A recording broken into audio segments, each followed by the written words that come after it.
자, 유형 자산 들어갑니다. 유형 자산은 우리가 보이는 자산입니다. 여러분들이 오늘 유형 자산과 무형 자산은 좀 여러분들이 투자 자산보다는 조금 굉장히 중요한 것을 갖고 얘기합니다. 원래 유형과 무형은요 같이 얘기할 수밖에 없는데 이것은 같은 자산이 고정 자산이라고 얘기합니다. 보통 고정 자산이 많이 나와요. 고정 자산은 우리가 유형 자산 플러스 무형 자산입니다. 여러분들, 그래서 고정 자산은요 우리가 유형과 무형 자산을 합쳐서 고정 자산이라고 얘기합니다. 단 토지와 건설 중인 자산은 제외다. 요것만 여러분들이 알고 계시기 바랍니다. 건설 중인 자산은 제외다. 고정 자산은 여러분들이 유형과 무형 자산인데 여기서 뭐예요? 무조건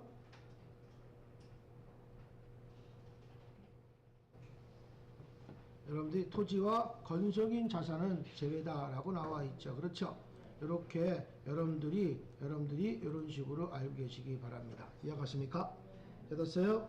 자, 그래서 여러분들이 이것은 우리가 유형과 무형 자산인데 단 유형 자산에 단 토지와 건설 중인 자산은 제외다라고 여러분들 말씀을 드리겠습니다. 이해갔습니까? 다시 말해서 이 고정자산의 뜻이 무엇이냐면 원래 고정자산은 가치가 감소되는 자산이다 라는 얘기입니다. 가치가 감소되는 자산, 다시 말해서 고정자산은 감가상각 대상 자산이다 라는 얘기입니다. 감가상각 대상 자산이다. 이해갔습니까? 그래서 고정자산은 가치가 감소되는 자산, 그 다음 감가상각 대상 자산이다 라는 얘기입니다. 자, 그래서 여러분들이 이런 식으로 여러분들이 이루어지게 되는 겁니다. 고정자산은 가치가 감소되는 자산, 감가상각 대상 자산이다. 굉장히 이제 많이 시험에서 나오게 될 것이고 부가가치세 메인 매출 점표에서도 굉장히 비중이 큰 거예요. 그래서 고정자산은 가치가 감소되는 자산이다 라는 얘기입니다. 자, 그래서 먼저 유형자산은 보이는 자산입니다. 보이는 자산, 기업의 본연의 영업활동을 수행하기 위하여 장기간 활용하는 영업자산은 물리적 형태의 유무에 따라서 유형자산 또는 무형자산으로 구분할 수 있다는 얘기입니다. 토지, 건물 이렇게 나와 있는데 우리가 이런 식으로 나와 있죠. 토지와 이렇게 건물, 감가상 누계액이 200이면 같이 나오죠. 관계가. 구축물도 이렇게 같이 나오고 그 다음에 기계장치도 감가상각 누계액이 요 관계가 206번이 나오고요. 차량도 이렇게 나오고요. 그 다음에 우리가 비품에도 여러분들 이렇게 나옵니다. 공과기금은 내가 표시 안 하는 건 안 합니다. 건설 중인 자산과 건설 중인 자산과 그 다음에 토지는요 바로 밑에 감가상각 누계액이 없습니다. 이해가십니까? 그래서 제가 토지와 건설 중인 자산은 우리가 제외다 라고 말씀을 드린 겁니다. 이해가십니까? 건설 중인 자산은 제외다. 토지나 건설 중인 자산은 우리가 감가상각이 이루어지지 않습니다. 먼저 토지는 왜 감가상각이 이루어지지 않느냐? 토지는 면세입니다. 매매가. 대한민국의 모든 땅은 매매하는 건 다 면세입니다. 또한 건설 중인 자산은요 건물이 완공도 되지 않았는데 어치가 감소가 되지 않습니다. 그렇죠? 완공이 된 다음에 국회의원이나 연예인들이 여러분들 테이프 자를 때 테이프를 자르는 순간부터 감가상각이 이루어지는 거예요.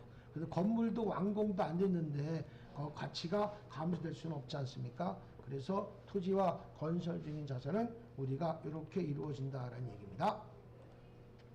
그러니까 유형자산의 취득이라고 나왔어요. 구입 및 취득, 우리가 매입 부대 비용 이렇게 나와 있죠. 그렇죠? 자, 그래서 여러분들 보시면 토지 현금으로 구입하는 거 토지 나와 있죠. 그렇죠? 그래서 토지, 건물 이렇게 무조건 이 유형자산을 매입하고 구입할 때 들어가는 비용은 다 어떻게 한다? 다 포함시킨다고 그랬죠. 단 뭐는 제외라고 나와 있습니까? 유형자산은 뭐는 제외라고 써 있죠? 제가 항상 적어 놓은 게 세금과 공가와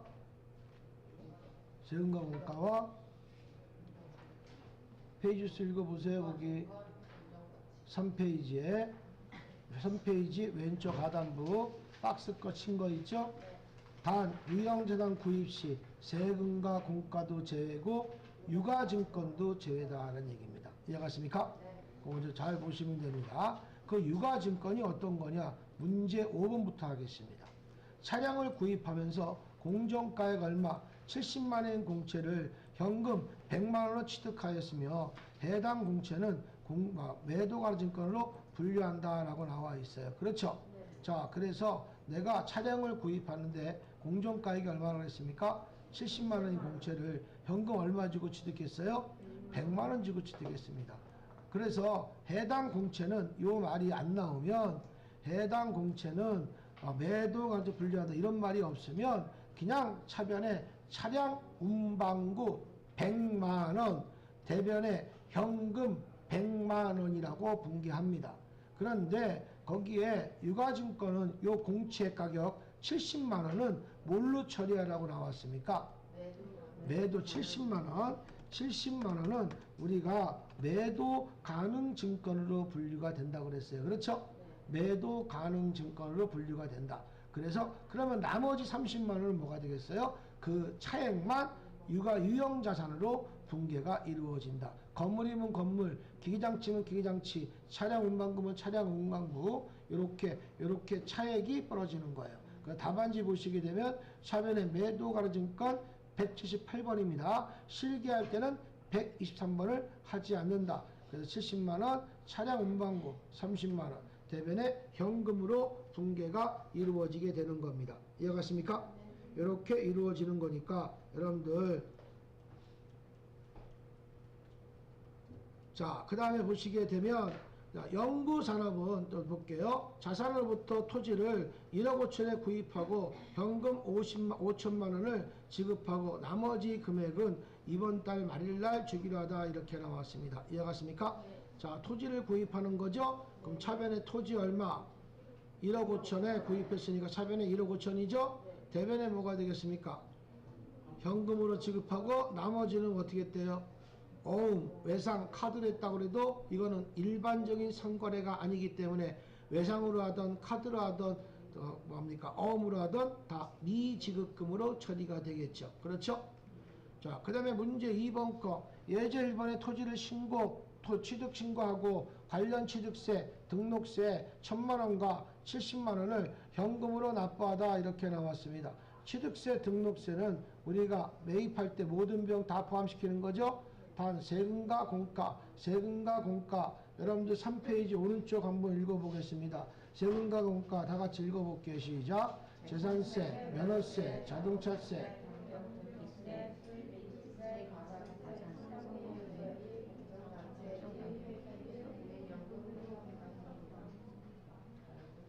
자, 이렇게 나왔고요. 옆에다가 적으십시오. 여러분들 간주 임대료 간주 임대료까지도 세금과 공과금으로 처리한다. 세금과 공과금으로 처리한다는 얘기입니다. 됐습니까?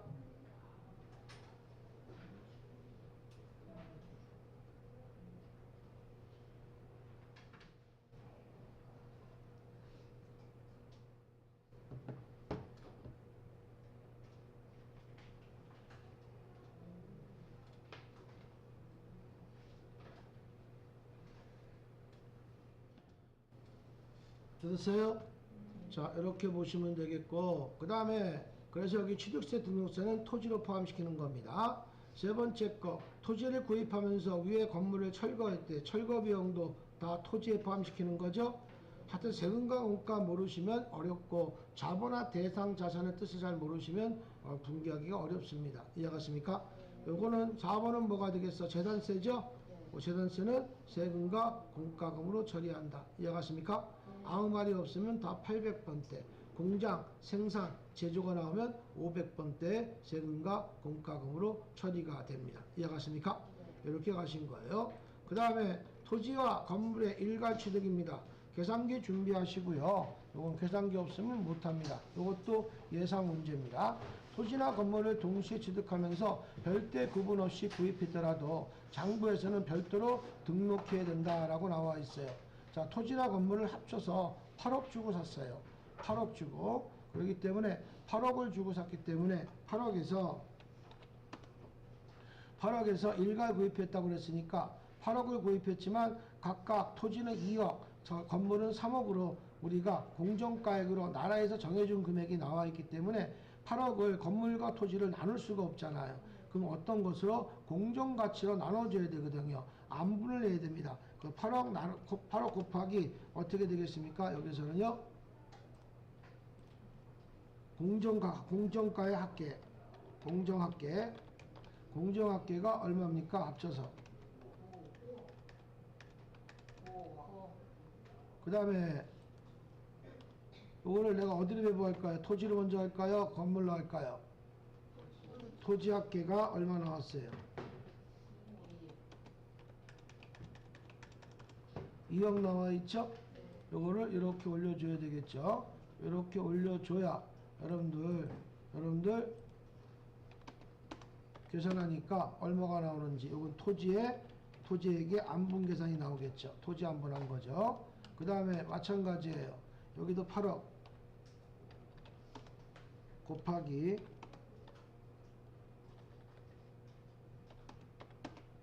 건물로 안분하는 거예요. 그래서 여기도 마찬가지로 그대로 복사해서 갈게요. 토지가 아니고 이번에는 건물로 들어가고 얼마? 3억입니다.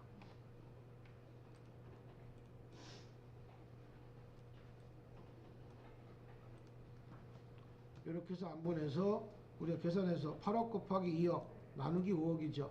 계산하기 좋을 때는 어떻게 돼요? 5분의 2로 계산하면 되겠죠. 5분의 2 이거 다 지우고 이렇게 다 지우고 5분의 3 5분의 2로 계산하면 되겠네요. 그렇죠? 계속 이제 이런 문제가 계속 다음에 나올 거예요. 8억 곱하기 2 나누기 5 안분하니까 얼마 나오겠습니까? 그 다음에 8억 곱하기 건물 그 다음에 나누기 공정가액 나누니까 건물 안분이 얼마 나오겠습니까? 그래서 분개하시면 되겠죠. 2번도 그런 원칙으로 분개는 이렇게 이루어지게 됩니다.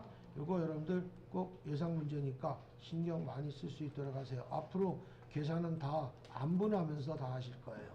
여러분들 안분하시면서 하실 겁니다. 그 다음에 교환취득입니다. 교환취득은요 동종재산취득과 이종재산취득이라고 나와 있습니다. 이해갔습니까? 동종자산은요 제 예를 들을 테니까 잘 들으세요. 아마 읽으면 모르시기 때문에 내가 기계장치가 갖고 있는 것을 상대방의 기계장치로 바꾼 거야. 똑같은 자산을 바꾼 거죠. 그게 동종재산 교환이고요. 이종재산 교환은 내 땅을 상대방의 건물과 바꾼 거야. 아니면 내 기계장치를 상대방의 차량 운반구로 바꾼 거예요. 자산이 다른 것을 교환하는 것을 이종재산 교환, 이종재산 취득이라고 얘기합니다. 그 동종자산은요, 내가 만약에 장부 금액이 여러분들이 여기서 꼭 알아야 될 건 뭐냐, 이제부터 취득 금액에서 마이너스 감가, 상가, 누계액을 빼주면 장부 금액이 나옵니다. 장부 금액. 만약에 내가 자동차를 5천만 원 주고 샀어요. 근데 몇 년 동안 썼는데 한 3년, 5년 동안 썼는데 내가 1,500만 원어치 값어치가 떨어졌어요. 그럼 나 얼마만 받으면 번전치기입니까? 3,500만 받으면 번전치기예요. 그렇죠? 만약에 이것이 이론상이에요. 오늘서부터 이거는 절대적입니다. 세금과 공가, 자본화 대장자산, 원천징수 다음에 이겁니다. 이거 모르시면 어렵다는 얘기예요. 다시 한번 못 외우시면 안 돼요. 다시 한번 세금과 공가, 자본화 대상자산 그 다음에 제가 얘기하는 뭡니까?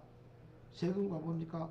원천징수입니다. 선납세금과 예수금을 모르면 여러분들 하기 어려워요. 이게 네 번째라고 보시면 돼요. 그래서 취득금액 마이너스 감가상각누계액 이건 이론상에서 나타나는 거예요. 이론상에 나타나는 것이 이렇게 나타나는 거예요. 하지만 이것을 실기로 쓸 때는요. 실기로 할 때는 실기상에서는 분개하실 때 무조건 차변에 감가, 상각, 누계액 1,500만 원. 대변에 유형자산 취득금액이죠. 취득금액 얼마? 5천만 원. 이렇게 여러분들 해주시는 거예요. 항상 시험 문제 취득금액과 감가상각 누계액이 나왔다. 무조건 분계 이렇게 합니다. 그래서 요 금액 표시가 장부 금액 표시다라는 얘기입니다. 장부 금액 표시는 이렇게 실기상에서 이렇게 됩니다. 다시 한번 지금 문제상에서 취득금액과 감가상각 누계액이 나오면 무조건 이유 없습니다. 무조건 두 개가 나오면 분계는 이렇게 놓고 시작하셔야 돼요.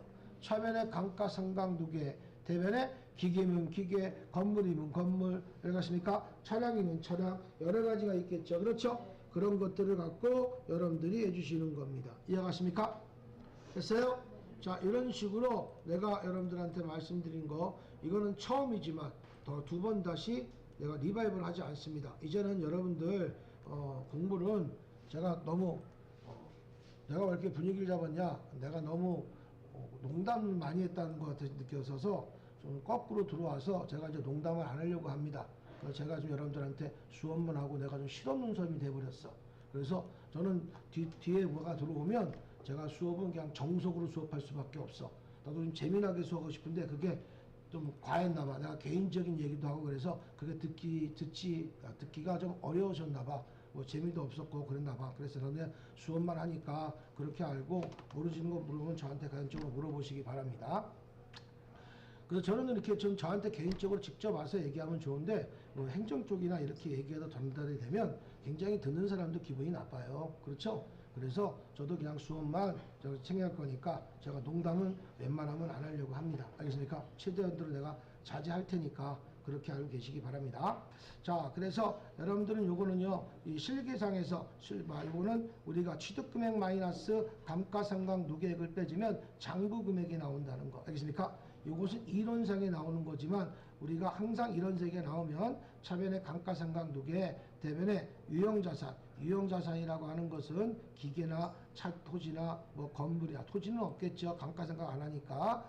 토지나 건설중기 자산은 없지만 그 외에 유형자산은 다 이런 식으로 분계가 돼야 이렇게 딱 나오면 내가 3,500만 원을 받을 게 있구나. 그런데 여기에서 만약에 돈을 받은 게 만약에 4천 받았다 보자. 현금으로 4천 받았다 봅시다. 4천 받으면 어디가 모자릅니까? 대변이 모자르죠? 대변이 모자르면 유형자산 처분 이익이 되는 거예요. 얼마가 되겠습니까? 계산하니까 500만 원이 되겠죠. 자, 그런데 여기서 처분 수수료가 30만 원 나갔다 보자. 처분 수수료가 30만 원 나갔다. 이렇게 분계하면 틀린다. 이게 보통 예금으로 우리가 나갔다 보시면 30만 원 이렇게 나가면 틀린다.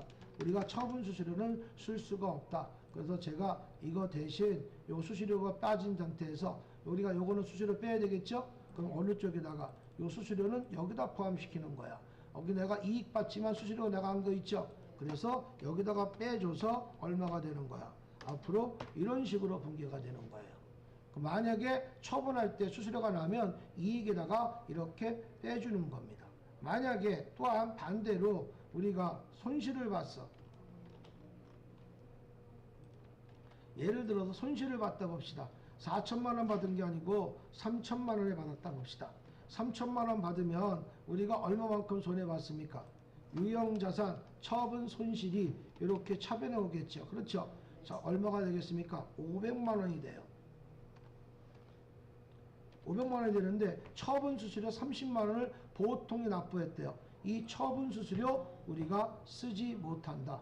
앞으로 이제 분계는 다 이렇게 되는 거예요. 그러면 30만 원을 어디에다가? 여기다가 플러스 해주는 거예요. 비용은 여기서 손실이죠. 손실에서 더해주는 거고 이익일 때는 빼주는 거예요. 차이점이 요겁니다. 이해가십니까? 앞으로 계속 유형이건 무형이건 뭐 투자건 다 재고자산 이외에 모든 처분할 때 들어가는 모든 비용은 이렇게 이익에서는 손실에서는 더해주고 이익에서는 이렇게 빼준다라는 얘기입니다. 이해갔습니까? 이렇게 여러분들이 좀 봐주시면 될 것 같습니다. 자, 이런 식으로 여러분들 해주실 거고요. 자, 그래서 제가 동종자산 취득과 이종자산 취득, 자, 요거를 한번 읽어보겠습니다. 그래서 동종자산은요, 내가 만약에 이론상에서 5천만 원짜리를 1,500만 원 가까이 두게 생겼어, 내게. 장부금액이 3,500이야. 근데 상대방께 4천만 원이 됐던, 7천만 원이 됐던, 2천만 원이 됐던 내 장부 금액으로 마감합니다. 그래서 한번 읽어보시게 되면 동종자산의 교환에 대하여 제공하는 자산의 이익 과정에서 완료되지 않은 것으로 보아 교환으로 취득한 유형자산을 원가의 교환을 위하여 제공되는 비합회생 자산으로서 장부금액을 기초로 인식함으로써 우리가 처분 손익은 인식하지 않는다. 이종자산 취득이라고 하는 것은 이 교환은 취득한 유형자산의 원가를 교환하기 위하여 제공하는 비합회생 자산으로서 공정가치로 상대방의 공정가치로 인식하기 때문에 우리가 차익이 생겨요. 그 차익이 생기는 건 이종자산은요, 처분 손실로 인식이 된다는 얘기입니다. 이해갔습니까? 이렇게 봐주시면 될 것 같습니다. 자, 이렇게 해서 우리가 해주시는 거고요. 그러면 뒤에 거 보시게 되면 예제 1번 거 보시게 되면 뭐가 나왔어요? 한국물산 거 있죠? 한국물산 공정가액 얼마? 600만 원짜리. 취득가액이 얼마입니까? 1,000만 원이죠. 감가상각이 얼마입니까? 600만 원 나왔어요. 그렇죠? 그럼 요 취득금액과 감가상각 누계가 나왔다. 분계 어떻게 그랬습니까? 바로 차변의 감가상각 누계, 대변의 차량 운반구로 분계가 된 거예요. 차량 운반구는 지금 옛날 거, 내 걸 얘기하는 거예요. 구라고 하는 것은. 그래서 이렇게 장부금액 얼마만 받으면 본전치기예요. 400만 원 본전치기인데 뒤에 나왔을 때 이 차량을 뭘로 차량을 한 거야? 뭘로 교환한 겁니까? 차량을 차량으로 교환한 거죠. 차량을 차량으로 교환할 때는 상대방 거 다 필요 없다. 다 필요 없다. 바로 내 장부금액으로 입력하면 끝나는 거야. 그래서 400만 원으로 분개하는 게 동종자산 교환입니다. 하지만 이종자산 교환이라고 하는 것은 똑같습니다. 취득금액이 얼마? 1,000만 원, 감가상각이 얼마? 600만 원의 차량이에요. 요거 똑같이 이렇게 분개가 됩니다. 이렇게 분개가 되는 것이 장부금액 나온다고 그랬죠. 그렇죠? 나 얼마만 받으면 원천치기야? 400만 원 원천치기인데 요거는 이종자산이야. 차량을 뭘로 바꿔준 거예요? 기계장치로 바꿔준 거예요. 그렇죠? 기계장치로 바꿔줬기 때문에 우리는 상대방의 공정가액으로 분개합니다. 상대방의 공정가액으로 분개합니다. 이건 필요 없습니다. 알겠습니까? 아예 여기는 공정가액이 필요 없지만 만약 이종자산자 공정가를 분개하기 때문에 우리가 450만 원 분개해 준 거예요. 이해갔습니까? 450만 원. 그러니까 차변이 모자라요? 대변이 모자라요? 대변이 모자르면 유형자산 처분이, 차변이 모자르면 유형자산 처분 손실이 되겠습니다. 이해갔습니까? 자기 취득입니다. 일괄로 자산을 취득하는 경우도 있지만 우리가 직접 자산을 제작할 수도 있다. 완성까지 들어가는 원재료, 이자 비용, 계약금 이런 것들을 해당 자산의 취득에 포함된다라는 얘기겠죠. 만약에 건설을 만든다 했을 때 건물이 완공될 때는요. 건물이 완공될 때는 계약금 이런 것들이 있겠죠. 여러분들 프린트를 보시게 되면 건설 중인 자산 거 여러분들 어느 쪽을 보시면 되나?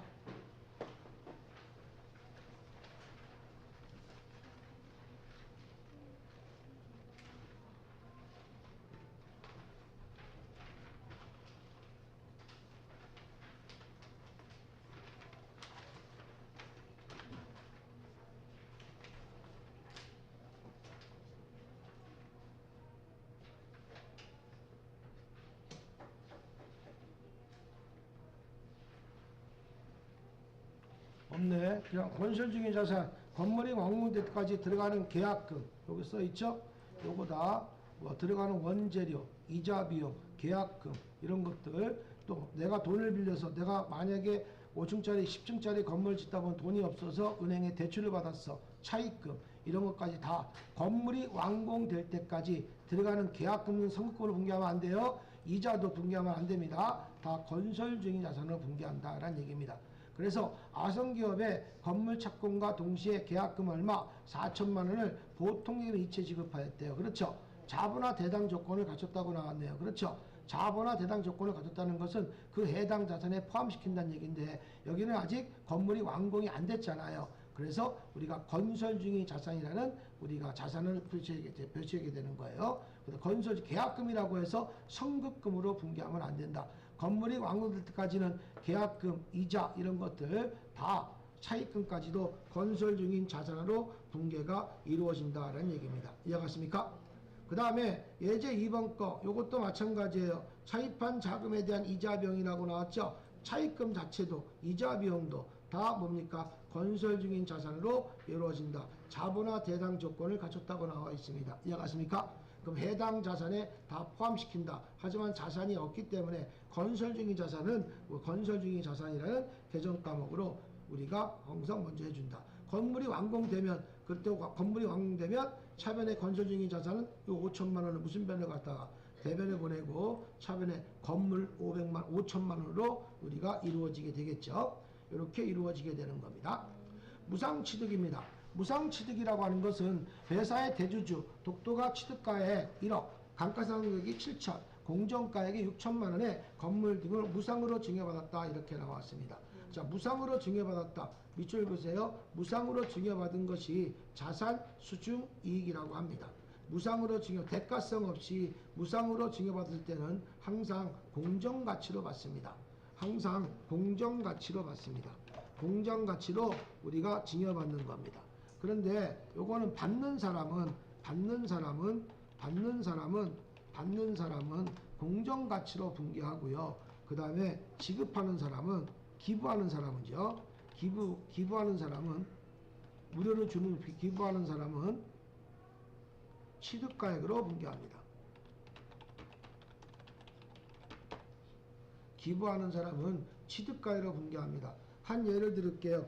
제가 그냥 뭡니까? 토지 5억 원짜리를 취득한 게 있어. 다른 사람이 있었어. 근데 그 사람이 나한테 10년이 지나고 나서 그 사람이 10년 전에 5억 가지고 투자를 했던 건데 토지로 구입한 건데 10년이 지나서 나한테 그냥 무료로 줬습니다. 대가성 없이. 근데 줄 때 되보니까 8억이 된 거야. 땅값이 올라가지고. 받는 사람은 8억, 주는 사람은 5억으로 분개한다는 얘기입니다. 이해갔습니까? 그러니까 기부하는 사람은 차변에 토지 5억, 대변에 토지고, 그 다음에 받는 사람은 뭐가 되겠어요? 기부하는 사람은 차변에 기부금 5억, 대변에 토지 5억이고요. 받는 사람은 차변에 토지 8억, 대변에 자산 수준이 8억이 되는 겁니다. 분개 그렇게 이루어지게 되는 거예요. 근데 여기는 토지는 감가상 누객이 없지만 여기는 감가상 누객이 있네요. 그렇죠? 취득금액과 감가상각 누객이 나왔네요. 그렇죠? 근데 공정가액으로 무상을 받은 거죠. 무상 받은 사람 입장에서 분개하기 때문에 취득가액과 감가상각 누객은 아무 상관이 없다. 공정가치로 분개해준다. 6천만 원으로 이렇게 분개가 이루어지면 됩니다. 그 다음에 두 번째 거는요. 거래처에 지급해야 할 외상내입금 5천만 원 중에서 3,500만 원은 보통예금으로 지급하고 나머지는 탕감, 면제받았다고 나왔어요. 만약에 아갈령이가 우리은행에 신용불량자야. 돈 1,000만 원을 갚아야 되는데 은행에서 자꾸 전화 온 거야. 3천만 원 내가 빼줄 테니까 700만 원만 갚으세요. 300만 원 빼줄 테니까 그 300만 원이 채무 면제이익이 되는 겁니다. 여기도 마찬가지로 외상내입금 5천만 원 중에서 3,500만 보통이 지급한 나머지는 탕감받았다. 1,500만 원만큼은 채무 면제 이익이 되는 거죠. 이렇게 봐주시면 되겠습니다. 자, 그 다음에 유형자산의 추가 지출액입니다. 이것도 여러분들 엄청 많이 나오는 거고 여러분들이 유형자산 안 나오면 안 돼. 매번 나오는 거예요. 자, 추가 지출입니다. 추가 지출은요. 유형자산을 취득한 이후에 또 나간 거야. 이해갔습니까? 그래서 이런 것들이죠. 건물을 샀는데 취득할 때는 엘리베이터가 없었어. 건물을 산 후에 엘리베이터를 설치했어. 건물 가격이 올라갈까 안 올라갈까요? 자본적 지출입니다. 안 올라가면 수익적 지출입니다. 내가 건물을 샀는데 뭡니까? 유리창 11장이 깨졌어. 유리창을 교체했습니다. 건물 가격이 올라갈까 안 올라갈까요? 그건 수익적 지출입니다. 다시 말해서 자본지출 쓰세요. 자본지출은 없던 게 새로 생긴 겁니다. 여러분들 제가 프린트 10페이지 오른쪽 상단 중간 부분에 써 있습니다. 자본적 지출, 유형자산이라고 써 있습니다. 없던 것이 새로 생긴 것이 요게 자본지출이고 수익적 지출은 우리가 있던 것을 다시 유지하고 보수하고 원상회복시킨 것이 수익적 지출로 처리가 된 겁니다. 이해갔습니까? 이렇게 봐주시면 돼요. 자, 그래서 그런 원리로서 여러분들이 해주시면 될 것 같아요.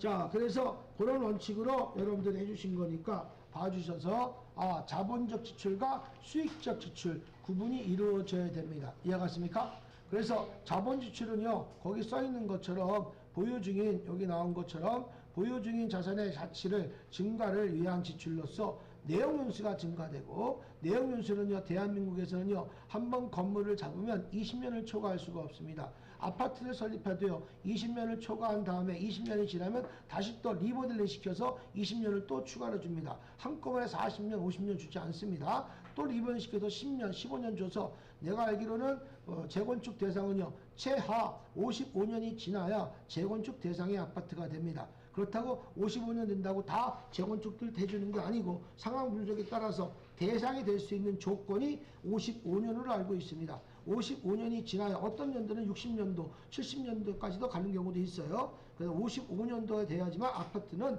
이렇게 재정비가 될 수 있게끔 재건축 대상이 됩니다. 이런 것들은 우리가 그렇게 이루어지는 거예요. 내용연수는 대한민국에서는 20년을 초과할 수가 없습니다. 추가로 들어가는 거고, 서해대교나 인천대교 같은 경우는 제가 알기로는 20년을 초과한 특별이기 때문에 30년이라고 알고 있습니다.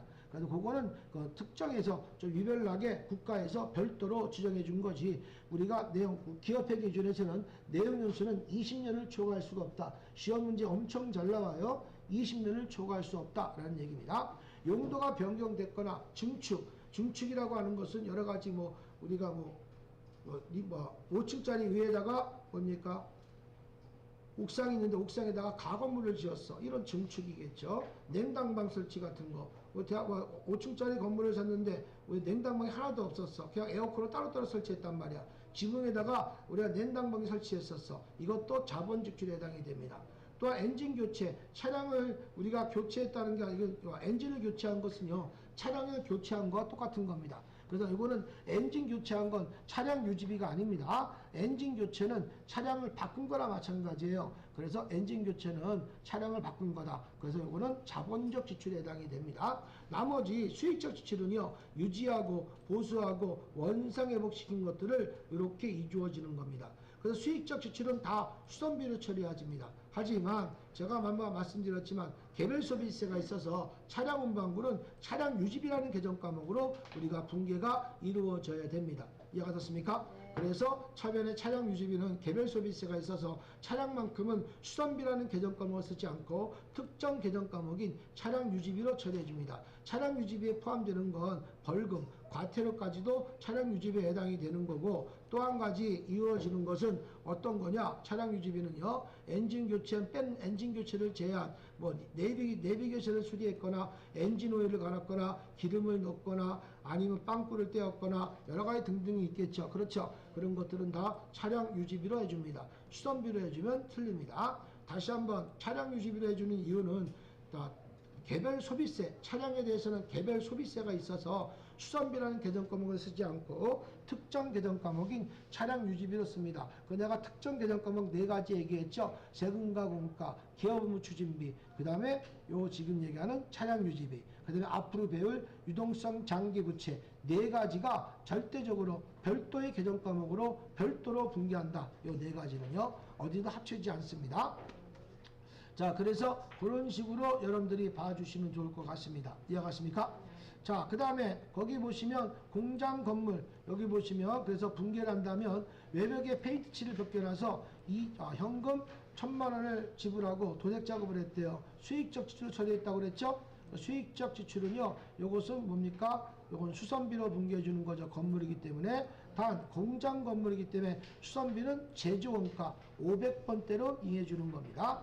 그 다음에 2번, 사용하던 기계장치의 용도를 변경시키기 위해서, 용도 변경이라고 하는 것은 자본적 지출이에요. 제가 이렇게 수익적 지출, 자본 지출 나올 때도 있지만 안 나와도 시험 문제가 틀리진 않습니다.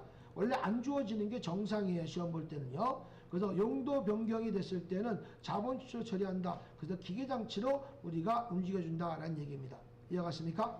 이렇게 가시는데, 어떤 분들은 교수님, 아니 제일 지금 큰 돈은요 자본 지출이고요, 작은 돈은 수익 지출 아닙니까? 그래서 시험 문제가 나온 적이 있어요. A하고 B하고 건물을 똑같이 10억 주고 샀어요. 근데 똑같이 20년이 지났어요. 그래서 리모델링을 시켰습니다. 그래서 A는요, 페인트 칠한 것을 다시 페인트로 칠해서 1억 원을 들어갔어요.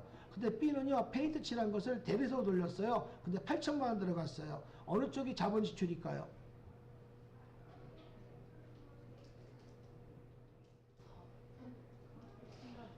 모르시면 넘어가겠습니다.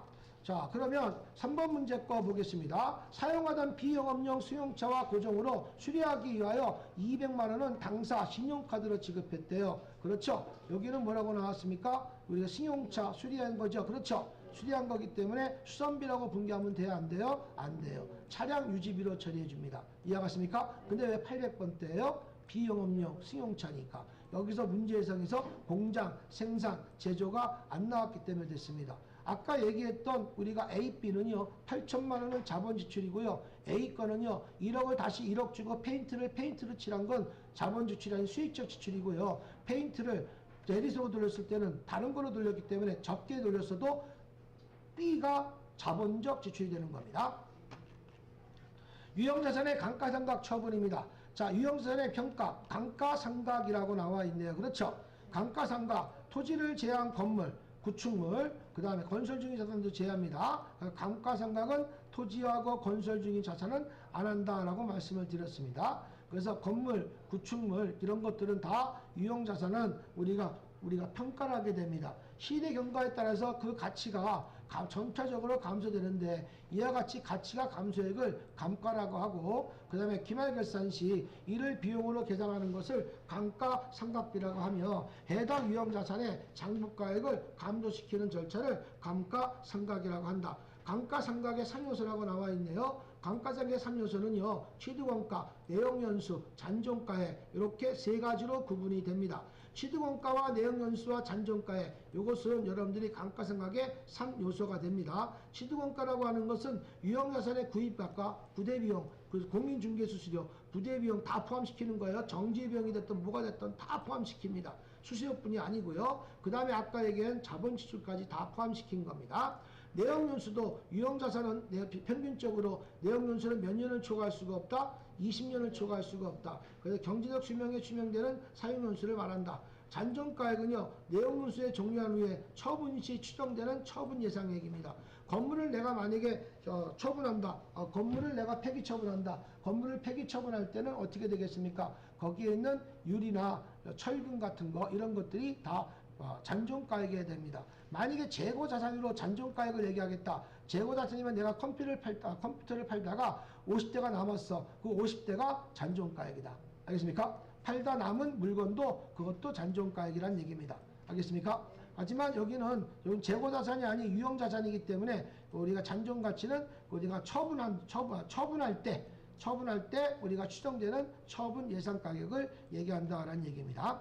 자, 감가상각비의 계산 방법입니다. 감가상각은 5가지가 있어요. 요 5가지는 외우는데 정액법, 그 다음에 뭐가 있겠습니까? 정률법, 연수학계법, 생산비례법, 이중체가법인데 공식은 요거는 안 외워도 됩니다.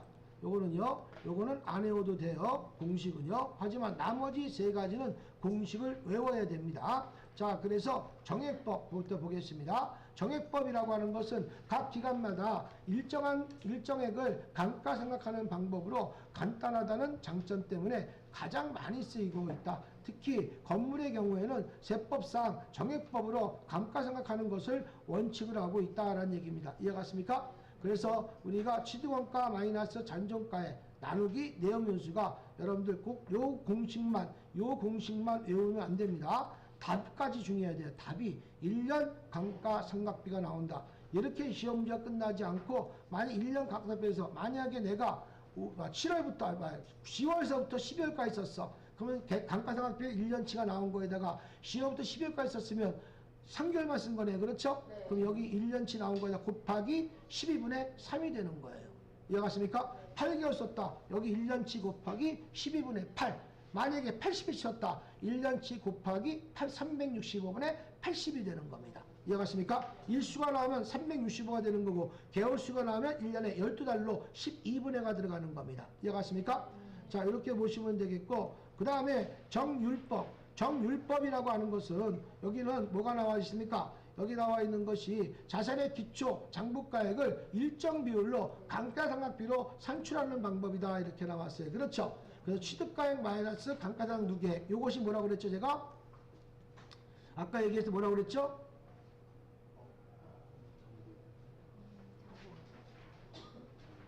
찾으세요. 모르시면 안 됩니다.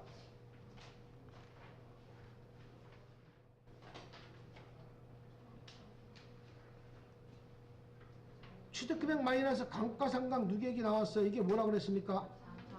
장부금액입니다. 이해가십니까? 요 장부금액을 뽑은 상태에서가 상각률, 요거는 시험지에 주어집니다. 이해가십니까? 요것도 1년 감가상각비에다가 곱하기 몇 분의 몇, 곱하기 몇 분의 몇, 이게 이루어지게 되는 거죠. 연수합계법이라고 나왔네요. 연수합계법은 취득원가에서 잔존가치를 뺀 금액을 얘기한다. 그래서 정액법과 똑같아요.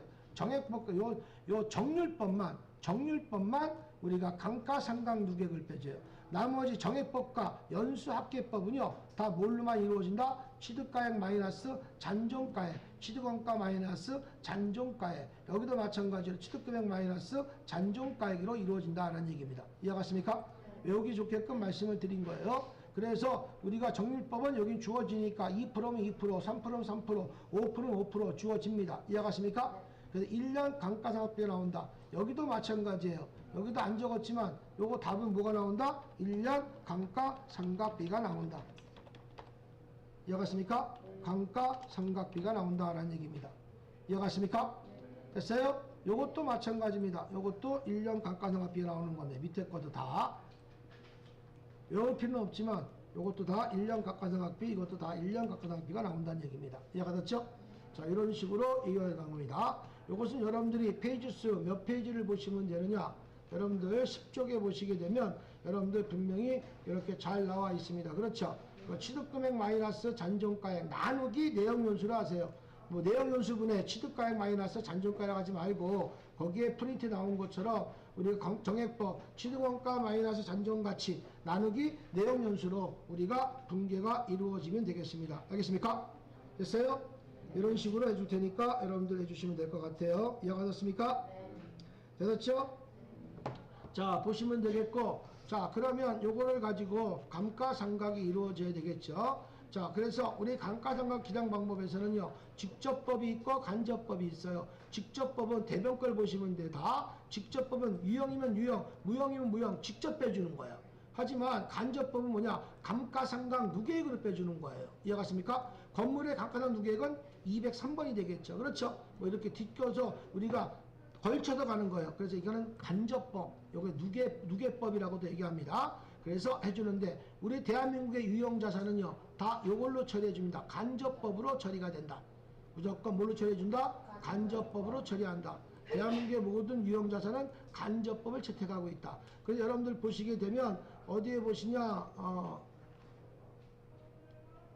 10페이지 거 11쪽 보세요. 11쪽 오른쪽 상단을 보시게 되면 우리나라는 유형자산은 감가상각은 간접법을 채택하고 있고요. 우리나라는 무형자산 상각은 직접법을 채택하고 있다라고 써 있습니다. 그렇죠? 그거 여러분들 별표 쳐놓으세요. 이건 조건도 없이 항상 그렇게 시험 문제가 출제가 됩니다. 이해갔습니까? 우리나라 법은요, 우리가 유형자산은 직접법을 하지 않습니다. 간접법을 하고, 무형자산은 직접법, 영업권이 영업권, 특허권이 특허권, 이렇게 바로 빼줍니다. 이해가셨습니까? 이렇게 이루어진다. 그래서 여기 보시면, 현행 기업회 기준에서는 간접법 회계 처리를 요구하고 있다라고 나와 있죠. 우리 대한민국은 다 유형자산은 간접법을 채택하고 있다는 얘기입니다. 이해가 됐죠? 자, 다음 시간에는 요 계산하는 거, 계산기 준비하시고 들어오시기 바랍니다. 쉬었다 하겠습니다.